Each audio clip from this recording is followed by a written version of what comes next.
I was 99.9% sure I would be talking about a Manchester United defeat during this podcast. That point one was it wasn't coming into my head very often. I just felt as though they were in such poor form, such a horrible week. So many injuries. Their record against the top teams away from home is shambolic. But they've somehow come away from Anfield with a clean sheet, which I'm completely shocked.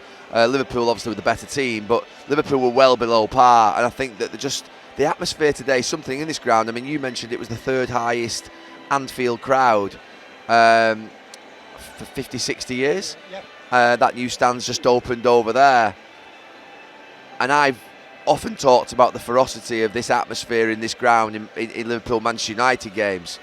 In the first 20 minutes, the atmosphere was not here today. I have to say that's the first time the worst atmosphere I've seen generated from a Liverpool crowd during a game against Manchester United. I've never seen it so quiet. I don't know why that is. It's a question for Liverpool fans, but it made it a lot more comfortable for the home team. Well, perhaps it had to do with expectation, did it? Yeah, the away team. Look, one thing I will say is there was definitely a little bit of arrogance from Liverpool going into this game. Not the players necessarily, but sometimes what you're feeling from the outside goes into it. I didn't have anybody.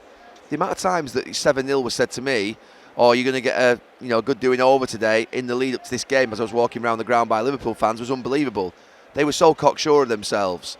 And maybe that's just sort of this week just got into the players a little bit somehow at Liverpool. I mean, Jurgen Klopp's not complacent, and the team aren't complacent from a point of view of not there. They work hard, and there's no sort of like. But they've thought today, I think, the crowd, that they'll just, and the players maybe, that they'll just have to turn up and beat this really poor Manchester United team, and it's not happened. And they'll be kicking themselves in that dressing room because they were well below par. They really were poor, Liverpool. So, from a Liverpool perspective, given, listeners, we always say they're just human beings, and so they can't be brilliant every week. They chiselled out a point as well, which won't necessarily satisfy them over a weekend when City have also dropped points and Arsenal have gone to the top. Where are Liverpool in the big mix now? Yeah, I mean, both teams, I think, as they get into that dressing room, I mean, a half-decent team would have beaten Liverpool today.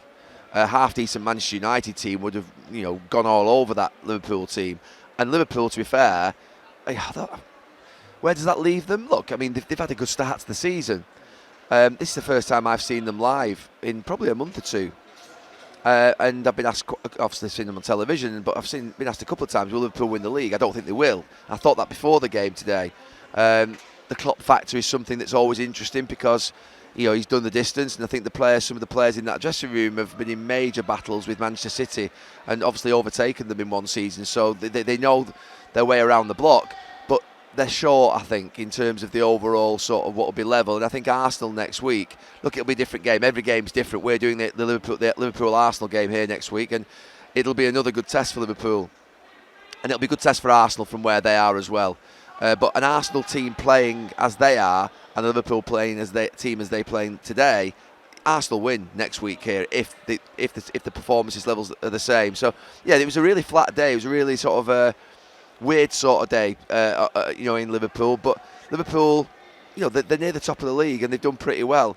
I go back a few months when they missed out on the two central midfield players that went to Chelsea, the holding midfield players, and we all thought Liverpool would struggle this season a little bit because they haven't got a holding midfield player. So where they are at this moment is a surprise to us all, and they're doing really well. So we shouldn't, kick them too much today for what's happened. But that was a poor performance. The play in the final third was so sloppy, and yeah, they were well off it. Just not themselves at all.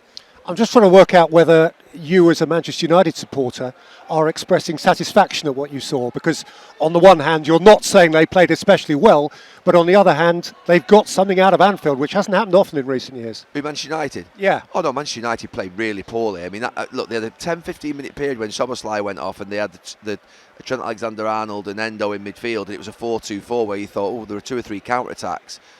But Manchester United today out on that pitch, let's be clear, I mean, look, it's a good result because it's a draw at Anfield, and you can never dismiss a draw at Anfield, but that's not a performance. I mean, that's just, we killed Mourinho a few years ago for coming here and playing like that and getting a 0-0. So I think the fact that they've actually been a bit more resilient defensively is good, and the fact they've kept a clean sheet is good. But in terms of level of performance that will win you football matches, no. I mean, it's well off it.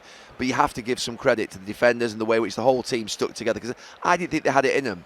before the game, I saw the team. I thought, how can that keep a clean sheet? That's at least conceding 2 or 3 goals. So you have to, give them credit for that, and you have to say well done to them, because it's been a tough week for them. I can't imagine how difficult it's been. The criticism that they've received, everyone's on at them, including us. And the fact of the matter is, they've walked out here tonight with a little bit of respect, which is important. But as a performance, Eric Ten Hag knows what performance looks like. Those players have all played in better team performances than that. But second half they grew a little bit. They passed it around a little bit at times. But it wasn't a great performance. In fact, they were waiting to get beat, but just Liverpool couldn't beat them because their quality of play was poor.